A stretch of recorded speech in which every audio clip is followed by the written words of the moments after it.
태수 씨 정말 힘드시죠?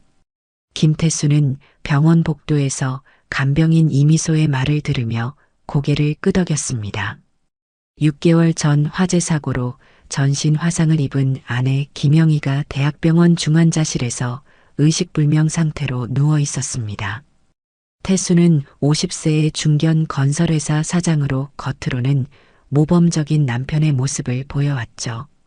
언론에서는 그를 헌신적인 남편이라고 칭찬했습니다. 하지만 지금 이 순간 그의 진짜 모습이 드러나고 있었어요. 미소야, 정말 고마워. 내가 없었으면 난 어쩔 뻔했을까. 태수는 42세의 간병인 이미소에게 속삭였습니다. 이미소는 이혼 경력이 있는 여성으로 외롭고 의존적인 성향을 가지고 있었어요. 전 남편과의 결혼 생활에서 상처를 받은 그녀는 누군가의 관심과 사랑에 목말라 있었습니다. 저도 태수 씨가 힘들어하시는 모습 보면 가슴이 아파요. 이미소가 태수의 팔을 살짝 어루만지며 대답했습니다. 그녀의 손길에는 단순한 위로 이상의 감정이 담겨 있었어요. 태수도 그것을 느끼고 있었습니다. 두 사람 사이에는 이미 선을 넘은 감정이 흐르고 있었죠. 그때 병원 복도 끝에서 두 사람을 지켜보는 시선이 있었습니다. 장남 김준호는 22세 대학교 경영학과 4학년으로 냉정하고 논리적인 성격의 소유자였어요. 그는 아버지를 존경해왔고 언젠가는 아버지의 회사를 물려받아 더 크게 키우고 싶다는 꿈을 가지고 있었습니다. 차남 김민호는 17세 고등학교 3학년으로 감정적이고 의협심이 강한 성격이었습니다. 형과는 달리 감정 표현이 직접적이고 솔직한 편이었어요. 형, 저게 뭐야? 민호의 목소리가 떨렸습니다. 두 형제는 말없이 서로를 바라보며 충격에 빠졌어요. 준호는 평소 존경해온 아버지의 모습에 배신감을 느꼈습니다. 아버지가 회사에서 항상 말하던 도덕과 신의가 모두 거짓이었다는 생각이 들었어요. 민호는 영웅처럼 여겨온 아버지에 대한 환상이 깨지는 순간이었죠. 저기 누워있는 분이 우리 엄마인데. 민호가 주먹을 꽉 쥐며 중얼거렸습니다. 그의 목소리에는 분노와 실망이 섞여 있었어요. 준호는 차분하게 상황을 정리하려 했습니다. 하지만 머릿속이 복잡했어요. 경영학을 전공하며 논리적으로 사고하는 훈련을 받았지만 이번만큼은 감정이 앞섰습니다. 6개월 전 그날을 떠올렸죠. 집에서 갑자기 발생한 화재로 어머니가 온몸에 3도 화상을 입었습니다. 당시 아버지는 절망에 빠진 가족들 앞에서 다짐했었어요. 나는 영희를 끝까지 지킬 거야. 평생을 바쳐서라도 회복시키겠어. 그때 아버지의 눈에는 진실한 사랑이 있다고 생각했습니다. 가족 모두가 절망에 빠졌을 때 아버지는 최선을 다해 어머니를 돌보겠다고 다짐했었어요. 언론에서도 아버지를 모범적인 남편으로 보도했습니다. 아내를 위해 최선을 다하겠습니다. 그때 아버지가 기자들 앞에서 했던 말이 생생하게 기억났어요. 방송에서는 태수를 가정의 수호자라고 칭찬했고 주변 사람들도 그의 헌신을 높이 평가했습니다. 하지만 지금 눈앞의 현실은 완전히 달랐습니다. 태수는 이미소와 은밀하게 포옹하며 다정한 대화를 나누고 있었어요. 두 사람의 모습은 단순한 환자 보호자와 간병인의 관계를 넘어서 있었습니다. 형제는 더 이상 그 장면을 볼 수 없어서 자리를 떠났습니다. 복도를 걸어 나오면서도 믿을 수 없다는 표정이었어요. 집으로 돌아가는 길에 두 사람은 아무 말도 하지 못했습니다. 평소라면 서로 농담을 주고받으며 웃음소리가 끊이지 않았을 텐데 그날은 달랐어요. 준호는 경영학을 전공하며 논리적으로 생각하는 습관이 있었습니다. 하지만 이번에는 감정이 앞섰어요. 아버지에 대한 실망감과 어머니에 대한 안타까움이 복잡하게 얽혀 있었습니다. 민호는 평소 감정 표현이 솔직한 편이었는데 오늘은 말이 없었어요. 입술을 꽉 다물고 주먹을 쥔 채로 걸어갔습니다. 집에 도착한 후에도 두 형제는 각자의 방으로 들어갔습니다. 서로 눈도 마주치지 않았어요. 태수는 늦은 밤에 집으로 돌아왔습니다. 아이들아, 아빠 왔다. 평소와 다름없는 목소리였어요. 하지만 준호와 민호는 나오지 않았습니다. 태수는 이상하게 여겼지만 아들들이 공부하느라 바쁘다고 생각했어요. 사실 그는 아들들이 자신의 비밀을 알고 있다는 것을 전혀 눈치채지 못했습니다. 다음 날 아침 식탁에서 가족들이 마주 앉았어요. 분위기가 평소와 다르게 무거웠습니다. 아빠, 어제 늦게 오셨네요? 준호가 담담하게 물었습니다. 그의 목소리에는 미묘한 날카로움이 있었어요. 응, 병원에서 엄마 보다가 늦어졌어. 태수가 자연스럽게 대답했습니다. 하지만 그의 표정에는 약간의 당황함이 스쳐 지나갔어요. 간병인 선생님은 어떠세요? 민호가 날카롭게 질문했습니다. 그의 눈빛에는 의심이 가득했어요. 아, 미소 씨 말이지? 정말 천사 같은 분이야. 엄마를 정성껏 돌봐주시더라. 태수의 얼굴에 미소가 번졌습니다. 그 미소를 본 순간 형제의 마음은 더욱 복잡해졌어요. 아버지는 전혀 죄책감을 느끼지 않는 것 같았습니다. 오히려 간병인을 칭찬하며 좋아하는 모습이었어요. 밤늦게까지 병원에 계시는 이유가 정말 엄마 때문일까요? 준호가 조심스럽게 물었습니다. 태수는 잠시 멈칫했어요. 당연하지. 엄마 상태를 계속 지켜봐야 하니까. 하지만 그의 대답에는 확신이 부족했습니다. 그날 오후 형제는 다시 병원을 찾았습니다. 어머니의 상태를 확인하러 갔다고 했지만 실제로는 아버지와 간병인의 관계를 더 자세히 살펴보려는 의도였어요. 중환자실 앞에서 기다리고 있는데 아버지와 이미소가 나타났습니다. 두 사람의 모습이 평소보다 더 친밀해 보였어요. 미소야, 오늘 수고 많았어. 내일은 조금 일찍 올게. 태수가 이미소에게 말했습니다. 그의 목소리에는 특별한 애정이 담겨 있었어요. 네, 태수 씨. 제가 잘 돌볼게요. 걱정하지 마세요.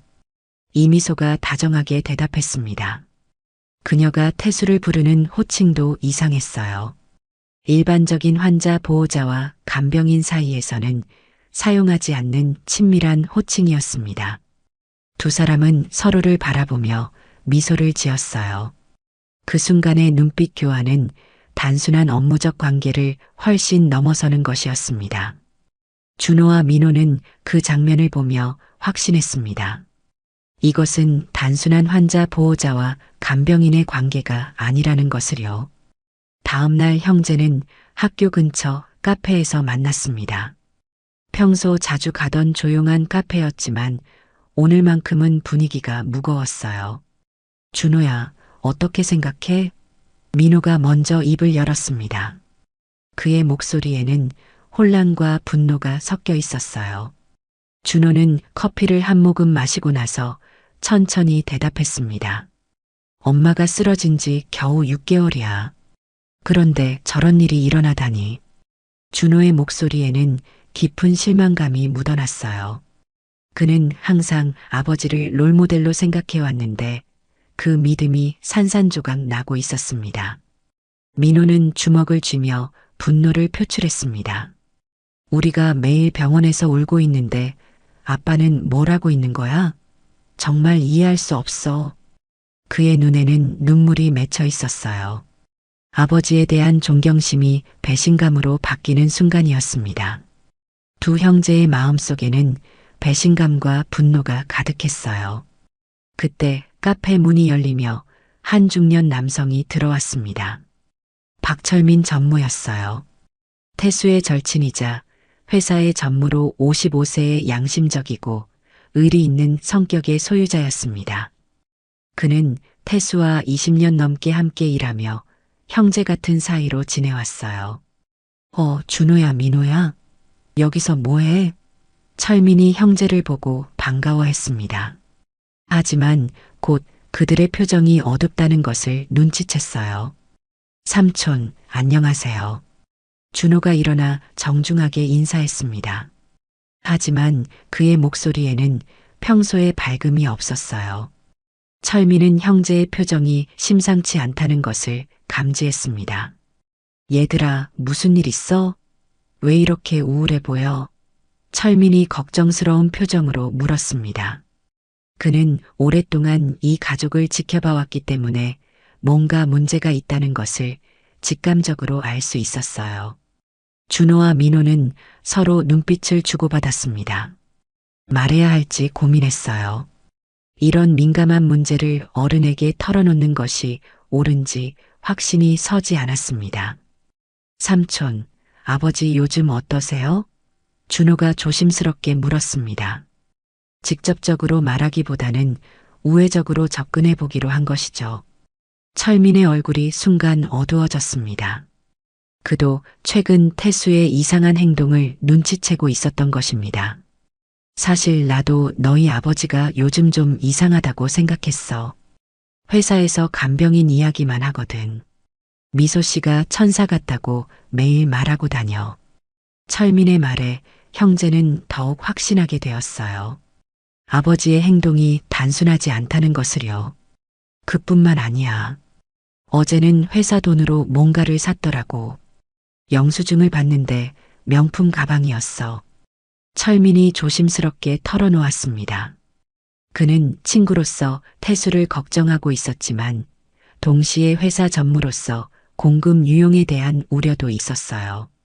형제의 얼굴이 굳어졌습니다. 회사 돈으로 간병인에게 선물을 사준다는 것이었어요. 이것은 단순한 감정적 일탈을 넘어서 범법 행위에 해당하는 것이었습니다.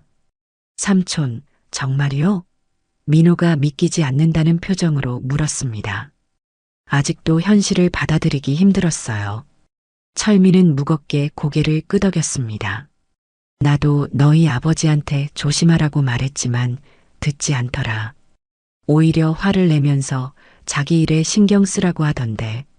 철민의 증언으로 형제는 아버지의 상황이 생각보다 훨씬 심각하다는 것을 깨달았어요. 단순한 정신적 일탈이 아니라 경제적 범죄까지 저지르고 있었던 것입니다.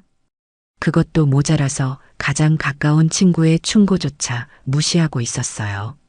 한편 병원에서는 수간호사 정간호사가 영희의 절친으로서 의심스러운 눈으로 태수와 이미소를 지켜보고 있었습니다.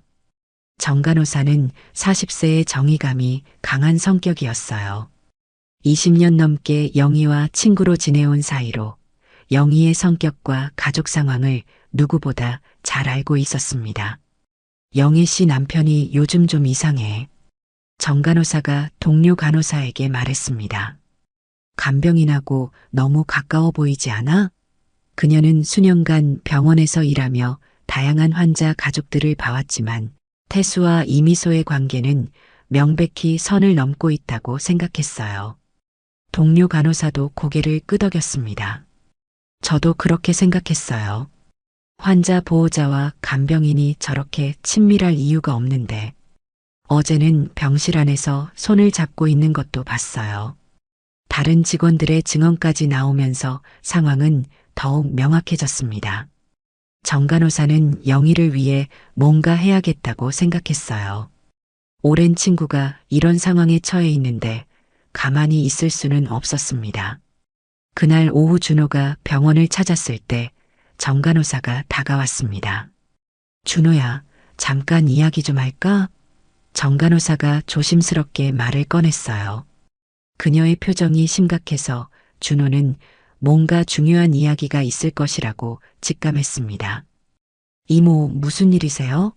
준호가 긴장하며 물었습니다. 아버지와 간병인 선생님 사이가 좀 가까워 보이는데 괜찮은가 해서? 정간호사의 말에 준호는 가슴이 철렁했어요. 역시 다른 사람들도 눈치채고 있었던 것입니다. 병원 직원들 사이에서도 이미 소문이 돌고 있을 가능성이 높았어요. 이모도 그렇게 생각하세요? 준호가 조심스럽게 물었습니다. 정 간호사는 고개를 끄덕였습니다. 간병인이 밤늦게 아버님과 전화하는 걸 여러 번 봤어요. 그리고 준호 씨 엄마 병실에서 손잡고 속삭이는 것도 목격했고, 심지어 어제는 둘이 함께 병원 카페테리아에서 식사하는 것도 봤어요. 정 간호사의 구체적인 증언에 준호는 더 이상 의심할 여지가 없다고 생각했어요. 이제 이것은 단순한 의심이 아니라 확실한 사실이었습니다. 이모, 이 이야기 아무한테도 하지 마세요. 준호가 간절하게 부탁했습니다.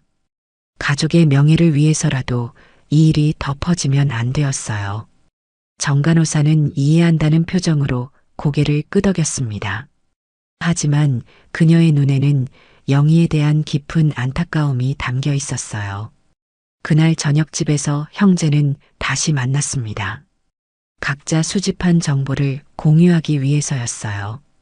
형, 이제 확실해졌어. 민호가 무거운 목소리로 말했습니다. 준호도 동의했습니다. 우리가 직접 본 것뿐만 아니라 삼촌이랑 정 이모까지 증언하잖아. 이제 어떻게 할까? 두 형제는 깊은 고민에 빠졌어요. 가족의 평화를 위해 모른 척할 것인지 아니면 정의를 위해 행동할 것인지 결정해야 했습니다. 며칠 후 준호는 경영학과에서 배운 지식을 활용하기로 했습니다. 아버지 회사의 재무 상황을 철저히 분석해 보기로 한 것이죠.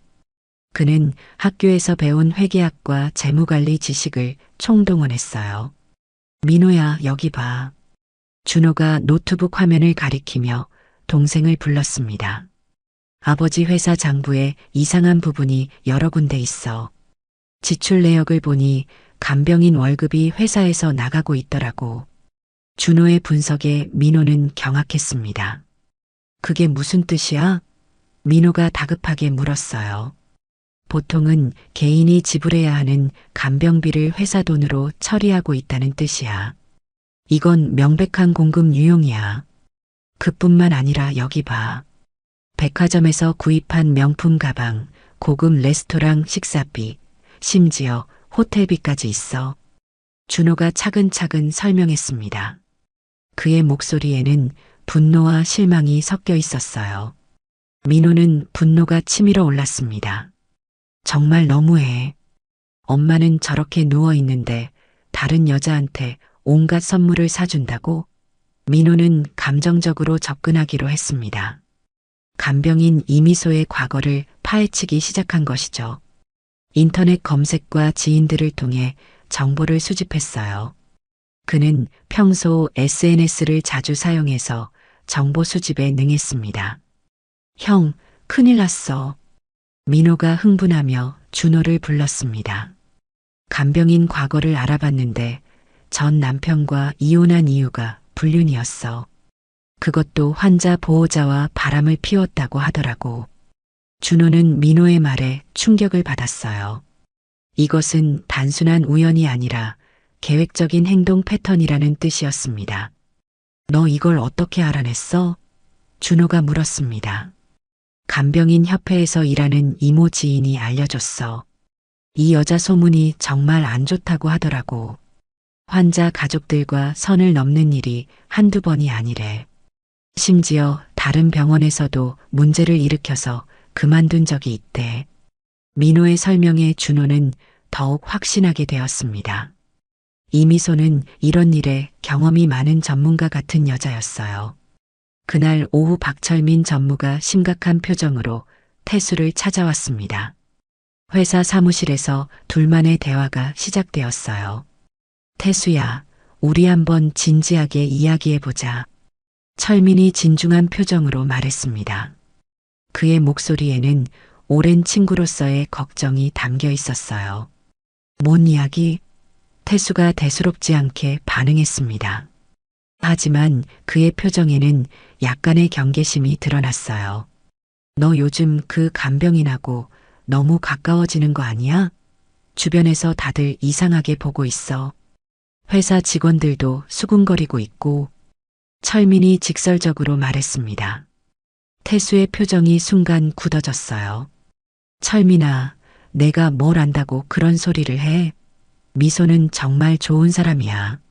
나를 이해해주고 위로해줘. 태수가 목소리를 높였습니다. 그의 반응 자체가 이미 모든 것을 인정하는 것과 다름없었어요. 철민은 한숨을 쉬었습니다. 태수야, 정신 차려. 영희가 지금 어떤 상황인데 그런 생각을 하고 있어? 그리고 회사 돈으로 개인적인 용도에 쓰는 것도 문제야. 이건 횡령이라고. 철민의 충고에도 태수는 듣지 않았습니다. 넌 모를 거야. 영희는 언제 깨어날지도 모르는 상황이고 나는 너무 외로워. 미소가 얼마나 나를 위로해 주는지 몰라. 나도 인간이야. 감정이 있다고. 태수의 말에 철민은 더 이상 할 말이 없었어요. 친구로서 마지막 경고를 했지만 소용이 없었습니다. 한편 병원에서는 태수와 이미소의 관계가 더욱 노골적으로 깊어지고 있었습니다. 미소야, 나 진짜 고마워. 너 없었으면 어떻게 견뎠을까? 태수가 이미소에게 말했습니다. 그들은 이제 병실이 아닌 병원 인근 카페에서 만나고 있었어요. 태수 씨도 많이 힘드셨을 텐데 제가 조금이라도 도움이 된다면 기뻐요. 이미소가 대답했습니다. 그녀의 말투에는 계산된 친밀감이 묻어났어요. 두 사람은 서로를 바라보며 미소를 지었습니다.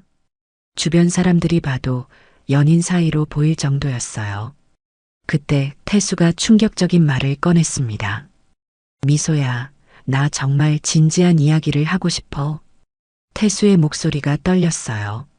주변을 둘러보며 조심스럽게 말을 이었습니다. 네, 뭔데요? 이미소가 궁금한 듯 물었지만 사실 그녀도 이런 상황을 예상하고 있었어요. 영희가 깨어나면 우리 사실대로 말하자. 나는 정말 너와 새로운 출발을 하고 싶어. 이혼하고 너와 결혼하고 싶어. 태수의 고백에 이미소는 겉으로는 당황한 척했지만 내심으로는 기뻤습니다. 태수 씨, 그런 말씀하시면 안 돼요. 아내가 깨어나실 수도 있는데. 이미소가 망설이며 대답했습니다. 하지만 그녀의 눈에는 계산적인 빛이 스쳐 지나갔어요. 하지만 태수는 포기하지 않았습니다. 미소야, 나는 진심이야. 너도 나를 좋아하지 않아? 우리 이렇게 서로 끌리는데 왜 망설여? 태수의 간절한 모습에 이미소도 마음을 정한 듯 보였습니다. 정말 괜찮을까요? 저도 태수 씨가 좋지만 이런 상황에서 사람들이 뭐라고 할까요? 이미소의 대답에 태수는 기뻤어요. 드디어 자신의 마음을 받아들여준다고 생각했습니다. 걱정하지 마. 내가 모든 것을 책임질게. 회사도 있고 재산도 있으니까. 태수는 이미소의 손을 잡으며 약속했어요. 그날 밤 형제는 아버지의 충격적인 계획을 모른 채 나름대로의 복수를 준비하고 있었습니다. 준호는 법적 근거를 찾고 있었고 민호는 여론전을 준비하고 있었어요. 한편 정 간호사는 영희의 상태를 지켜보며 이상한 변화를 감지했습니다. 영희 씨가 가끔 눈꺼풀이 떨리고 손가락이 미세하게 움직이는 것 같은데 정 간호사가 동료에게 말했습니다. 의식이 돌아오는 징조일 수도 있겠네. 동료 간호사가 대답했지만 확실하지는 않았어요. 워낙 미세한 변화라서 착각일 수도 있었습니다. 하지만 정 간호사는 오랜 경험으로 뭔가 다르다는 것을 느끼고 있었어요. 준호는 체계적으로 접근하기로 했습니다. 경영학과에서 배운 지식을 총동원해서 아버지를 법적으로 처벌받게 만들 계획이었어요. 그는 밤늦게까지 법조문을 찾아보고 증거를 정리했습니다. 민호야, 이제 본격적으로 시작하자. 준호가 결심에 찬 목소리로 말했습니다. 그의 눈에는 냉정한 분노가 담겨 있었어요. 뭘 할 건데? 민호가 긴장하며 물었습니다. 일단 국세청에 아버지 회사 탈세 신고를 할 거야. 그리고 언론사에도 제보하고 검찰청에 횡령 고발도 할 수 있어. 준호의 치밀한 계획에 민호도 동의했습니다. 나는 인터넷의 간병인 과거를 폭로할게. SNS와 커뮤니티 사이트를 총동원해서 사람들이 알도록 하겠어. 두 형제는 각자의 역할을 분담했어요. 며칠 후 박철민 전무가 다시 태수를 찾았습니다. 이번에는 더욱 심각한 표정이었어요. 태수야, 마지막으로 한 번만 더 말할게. 정말 돌이킬 수 없는 길로 가고 있어. 회사 이사진들도 수상하게 여기기 시작했어. 철민이 간절한 목소리로 말했습니다. 철민아, 그만해. 나는 내 인생을 살 권리가 있어. 회사 일 때문에 내 개인적인 일까지 간섭받을 이유는 없잖아. 태수가 짜증스럽게 대답했습니다. 그의 태도는 점점 더 오만해지고 있었어요. 철민은 더 이상 말리지 않기로 했습니다. 태수의 고집이 너무 세서 어떤 말을 해도 소용이 없다고 판단했어요. 하지만 회사 전무로서 할 일은 해야겠다고 생각했습니다. 그날 오후 태수는 이미소에게 정식으로 청혼했어요. 병원 근처 고급 호텔 라운지에서였습니다. 미소야, 나와 결혼해줘. 영희가 깨어나면 모든 걸 정리하고 우리 새로 시작하자. 내가 이혼 절차도 밟을게. 태수의 청혼에 이미소는 겉으로는 망설이는 척했습니다. 정말 괜찮을까요? 사람들이 뭐라고 할까요? 저는 이혼녀인데. 이미소의 걱정에 태수는 자신 있게 대답했어요. 걱정하지 마. 내가 다 책임질게. 우리 사랑하는 사이잖아. 돈도 충분히 있고 새로운 곳에서 시작하면 돼. 결국 이미소도 마음을 정했습니다. 알겠어요. 하지만 조심스럽게 진행해요. 혹시 모르니까 비밀로 해요. 두 사람의 관계는 이제 돌이킬 수 없는 지경에 이르렀어요. 한편 정간호사는 영희의 상태를 계속 관찰하며 더욱 확실한 변화를 감지했습니다. 영희 씨가 남편 목소리에 반응하는 것 같아요. 혈압이 올라가고 심박수도 변해요. 정간호사가 담당 의사에게 보고했습니다.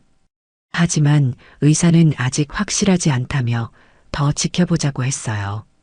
그날 저녁 준호는 모든 준비를 마쳤습니다. 국세청 신고 서류와 언론사 제보 자료를 완성한 것이죠. 검찰청 고발장도 작성했어요.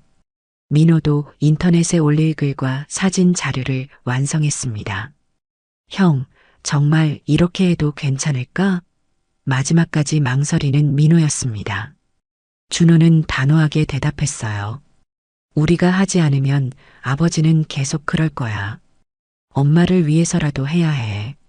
그리고 이건 정의로운 일이야. 다음 날 아침 두 형제는 동시에 행동을 개시했습니다.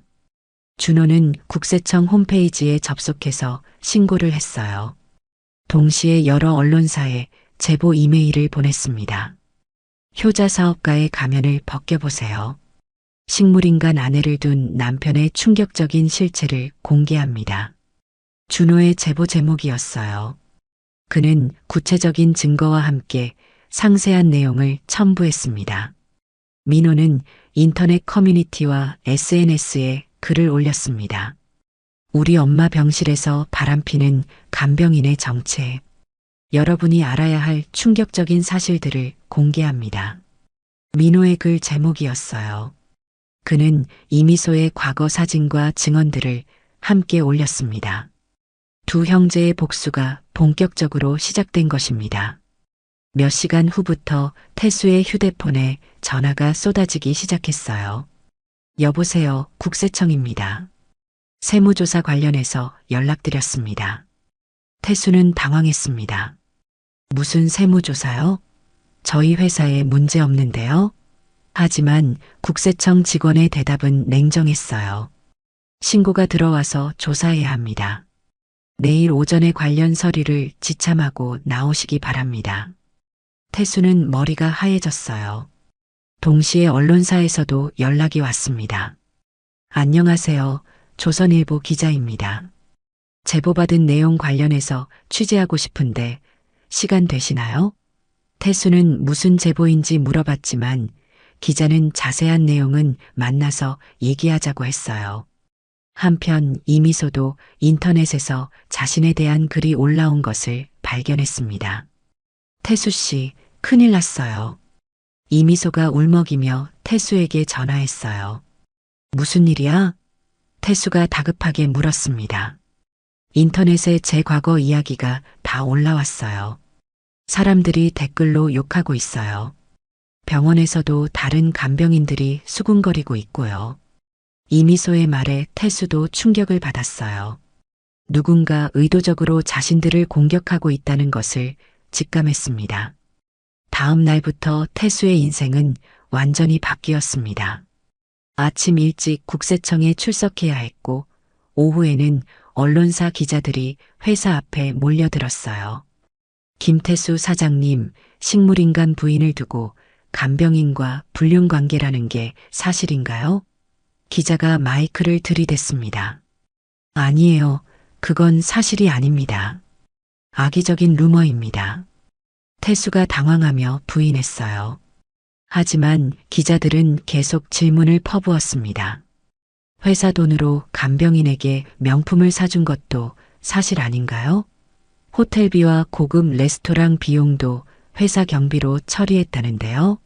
또 다른 기자가 구체적인 내용을 물었어요.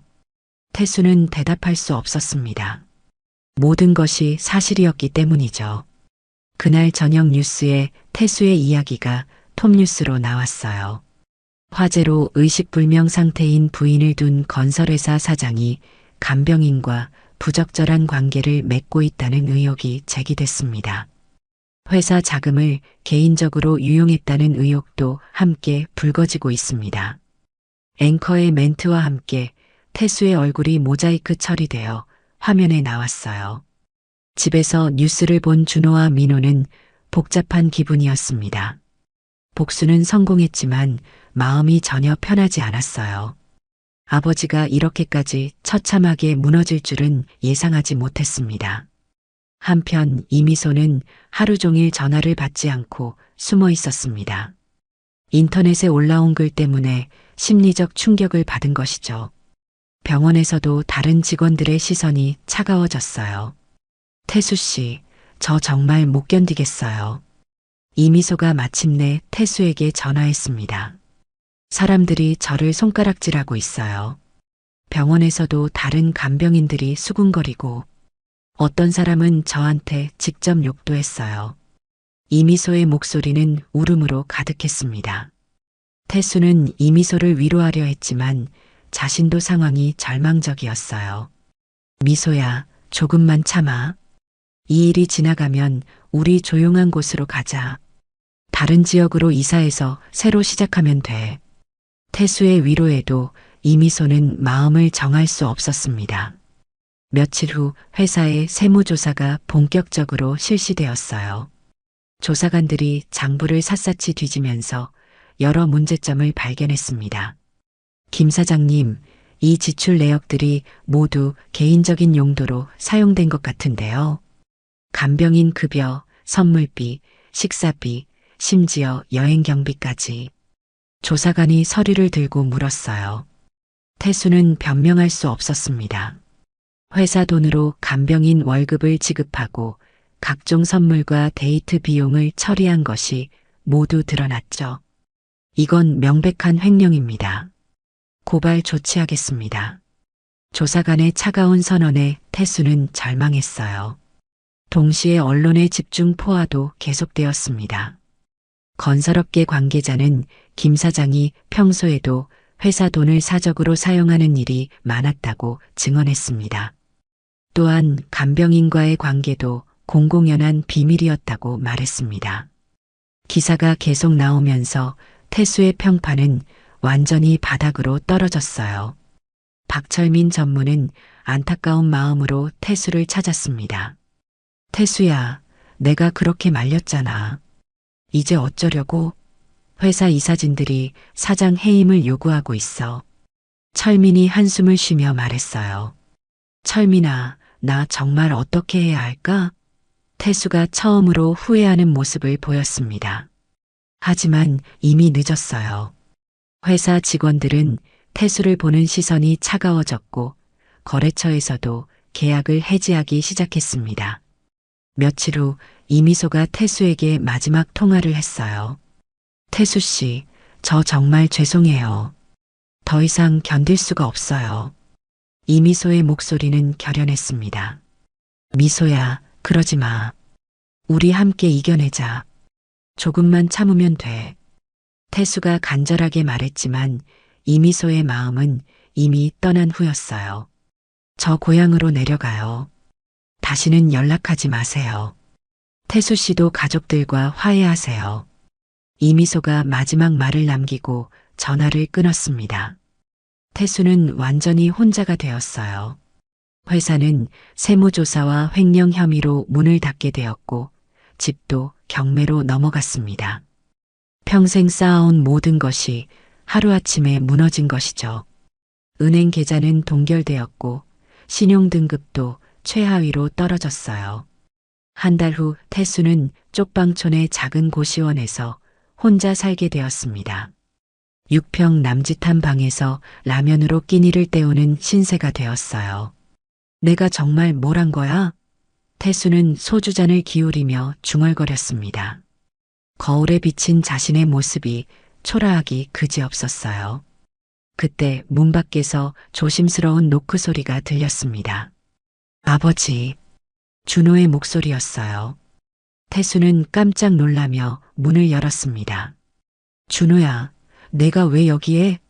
어떻게 이곳을 알았지? 태수가 당황하며 물었습니다. 준호의 얼굴에는 복잡한 감정이 섞여 있었어요. 아버지 상황이 어떤지 보러 왔어요. 준호가 차분하게 대답했습니다. 그의 목소리에는 분노보다는 안타까움이 더 많이 담겨 있었어요. 태수는 아들 앞에서 고개를 떨구었습니다. 준호야, 아버지가 정말 미쳤었어.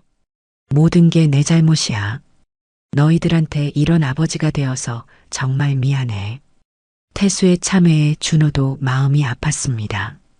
하지만 쉽게 용서할 수는 없었어요. 사과는 엄마한테 하세요. 준호가 단호하게 말했습니다. 그날 밤 준호는 민호에게 아버지의 상황을 전했어요.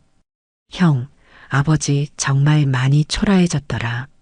살이 많이 빠지고 완전히 다른 사람 같았어. 민호가 복잡한 심정을 드러냈습니다. 우리가 너무 심하게 한 건 아닐까?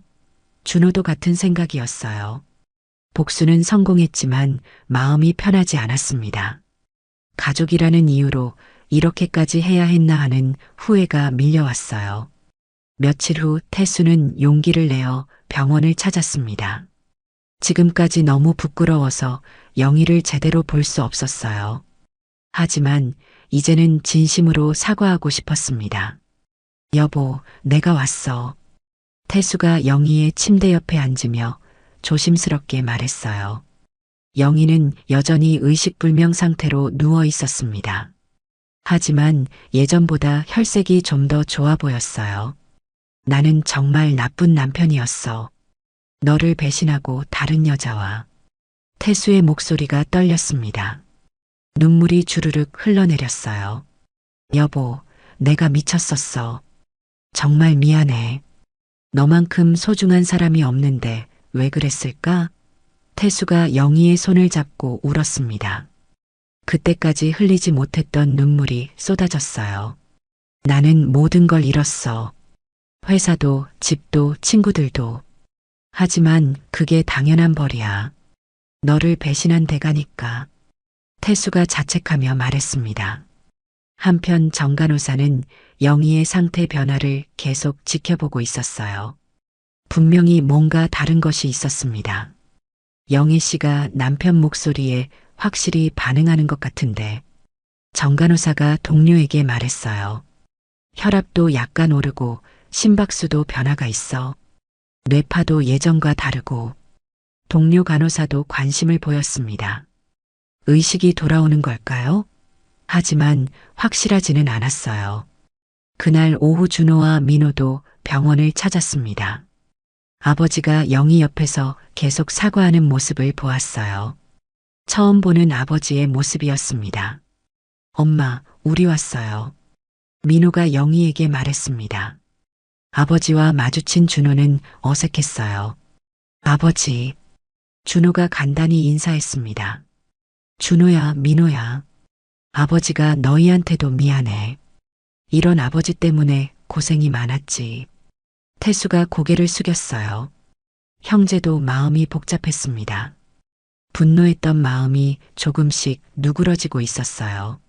아버지의 처참한 몰락을 보니 복수보다는 안타까움이 더 컸습니다. 그날 밤 태수는 고시원으로 돌아가지 않고 병원에 남았습니다. 영희 곁에서 밤을 새우며 계속 사과했어요. 여보, 나는 정말 바보였어. 너만큼 소중한 사람이 없는데 왜 그랬을까? 미소에게 현혹되어서 정신을 잃었어. 태수의 독백이 계속되었습니다. 새벽 무렵 정간호사가 순찰을 돌다가 태수를 발견했어요. 아버님, 여기서 뭐 하세요? 정간호사가 물었습니다. 영희한테 사과하고 있어요. 너무 늦었지만. 태수가 지친 목소리로 대답했어요. 정간호사는 태수를 불쌍하게 여겼습니다. 아버님도 많이 힘들었겠지만 영희 언니가 더 힘들어요. 정간호사의 말에 태수는 더욱 죄책감을 느꼈어요. 다음 날 아침 영희의 상태에 놀라운 변화가 있었습니다. 혈압과 맥박이 정상 범위로 돌아왔고 뇌파 검사에서도 의식회복 징후가 나타났어요. 담당 의사가 급히 가족들을 불렀습니다. 환자분 상태가 많이 좋아졌어요. 곧 의식을 회복할 수도 있겠습니다. 의사의 말에 가족들은 놀랐어요. 정말요? 민호가 기대에 찬 목소리로 물었습니다. 네, 계속 지켜보셔야겠지만 희망적입니다. 24시간 내에 깨어날 가능성이 높습니다. 의사가 대답했어요. 태수는 기쁘면서도 두려웠습니다. 영희가 깨어나면 자신을 용서해 줄까 하는 걱정 때문이었어요. 그날 오후 영희의 눈꺼풀이 천천히 떨리기 시작했습니다. 엄마. 준호가 작은 소리로 불렀어요. 영희의 눈이 조금씩 열렸습니다. 당신. 영희가 가느다란 목소리로 태수를 불렀어요.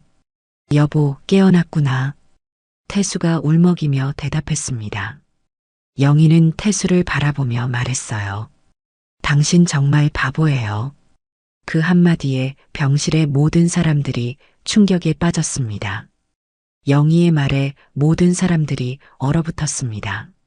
엄마, 뭐라고 하신 거예요? 민호가 믿을 수 없다는 표정으로 물었어요. 영희는 천천히 몸을 일으키려 했습니다. 정간호사가 급히 도와주었어요.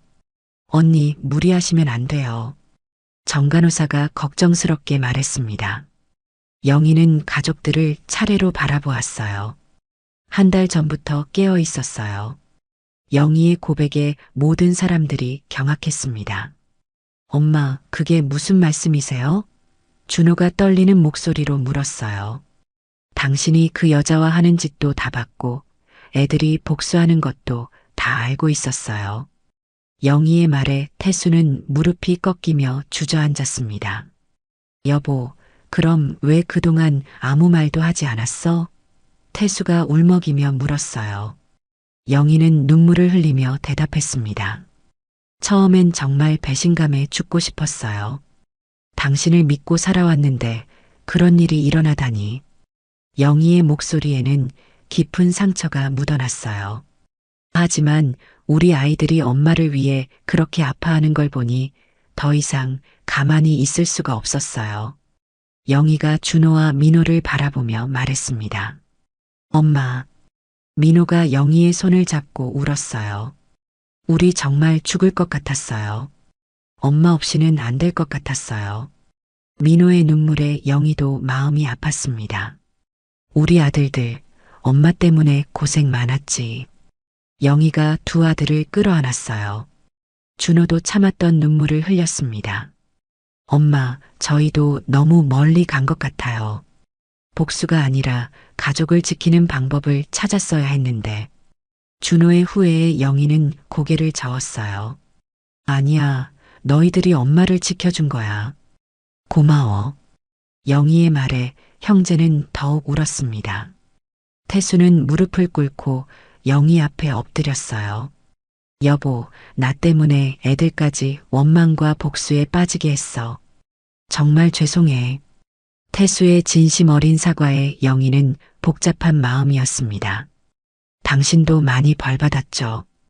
이제 그만해요. 영희가 태수를 일으키며 말했어요. 하지만 태수는 일어나지 않았습니다. 아니야, 여보. 나는 평생 속죄하며 살아야 해. 그게 당연해. 태수의 모습에 영희는 마음이 아팠어요. 정간호사도 감동했습니다. 언니 정말 대단해요. 어떻게 그런 마음을 가질 수 있어요? 정간호사가 눈물을 흘리며 말했어요. 영희는 미소를 지었습니다. 가족이니까요. 서로 사랑하는 사이니까 가능한 거예요. 영희의 말에 모든 사람들이 숙연해졌어요. 그날부터 가족의 진짜 회복이 시작되었습니다. 태수는 매일 병원에 와서 영희를 돌보았어요. 영희도 재활치료에 최선을 다했습니다. 준호와 민호는 부모님을 도우며 가족의 소중함을 다시 깨달았어요. 박철민 전무도 자주 병원을 찾아와서 가족을 격려했습니다. 태수야, 이제 정말 예전에 내가 돌아온 것 같아. 철민이 기뻐하며 말했어요. 고마워, 철민아. 내가 계속 말려줘서 고마워. 태수가 진심으로 감사를 표했습니다. 철민은 이런 태수의 모습이 진짜라는 것을 알 수 있었어요. 영희는 재활치료를 받으며 천천히 회복해 갔습니다. 화상 흉터는 남아 있었지만 기능은 많이 돌아왔어요. 가족들의 사랑과 정성이 그녀에게 힘이 되었습니다. 태수는 영희의 재활을 도우며 자신도 새로운 사람으로 거듭나고 있었어요. 예전의 오만하고 이기적인 모습은 완전히 사라졌습니다. 한편 이미소는 고향에서 새로운 일을 시작했다는 소식이 들려왔어요. 그녀도 나름대로 반성하며 새로운 삶을 살아가고 있었습니다. 태수는 더 이상 그녀를 원망하지 않았어요. 모든 것이 자신의 잘못이었다고 생각했습니다. 1년 후 작은 아파트에서 네 식구가 함께 저녁을 먹고 있었습니다. 영희는 재활치료 덕분에 많이 회복되어 일상생활이 가능해졌어요. 화상 흉터는 남아있지만 가족들에게는 전혀 중요하지 않았습니다. 오히려 그 흉터는 가족이 함께 이겨낸 실현의 증거였어요. 태수는 작은 철물점을 운영하며 성실하게 살아가고 있었습니다. 아버지, 오늘 매출 어땠어요? 준호가 물었습니다. 준호는 취업을 준비하면서도 아버지 일을 도와주고 있었어요. 그럭저럭 괜찮았어. 정직하게 살려니까 힘들지만 마음은 편해. 태수가 담담하게 대답했습니다. 예전에 거만했던 모습은 완전히 사라지고 겸손하고 성실한 모습으로 변해 있었어요. 돈을 많이 벌지는 못하지만 정직한 노동의 기쁨을 알게 되었습니다. 엄마, 오늘 물리치료 많이 힘들었죠? 민호가 걱정스럽게 물었습니다. 민호는 대학 입시를 앞두고 있었지만 어머니를 돌보는 일을 소홀히 하지 않았어요. 괜찮아. 우리 가족이 다시 함께 있는 게 제일 중요해. 영희가 행복한 미소를 지으며 대답했습니다. 그때 문 밖에서 노크 소리가 들렸어요. 박철민 전무가 과일을 들고 찾아온 것이었습니다. 삼촌, 민호가 반갑게 인사했어요. 영희 누나, 안녕하세요. 철민이 정중하게 인사했습니다. 철민은 가끔씩 찾아와서 가족들을 격려해주고 있었어요. 태수가 새로 시작한 철물점에도 종종 물건을 사러 와서 도움을 주고 있었습니다. 고마워요. 계속 신경 써주셔서. 영희가 감사 인사를 했습니다. 뭐려? 가족 같은 사이인데요. 철민이 대답했어요. 태수야, 철물점 일은 어때? 많이 힘들지? 철민이 걱정스럽게 물었습니다. 아니야. 오히려 보람 있어. 손님들이 고마워하는 모습 보면 기분이 좋아져. 태수가 진심으로 말했어요. 예전에는 돈만 생각했는데 이제는 사람들을 도와주는 기쁨을 알게 되었습니다. 그때 정간호사도 찾아왔어요. 영희 언니, 어떻게 지내세요? 정간호사가 밝게 인사했습니다. 정간호사는 영희의 재활치료를 꾸준히 도와주고 있었어요. 퇴근 후에도 자주 찾아와서 재활운동을 함께 했습니다. 고마워, 정말. 내 덕분에 많이 좋아졌어. 영희가 정간호사의 손을 잡았습니다. 언니 덕분에 저도 많이 배웠어요.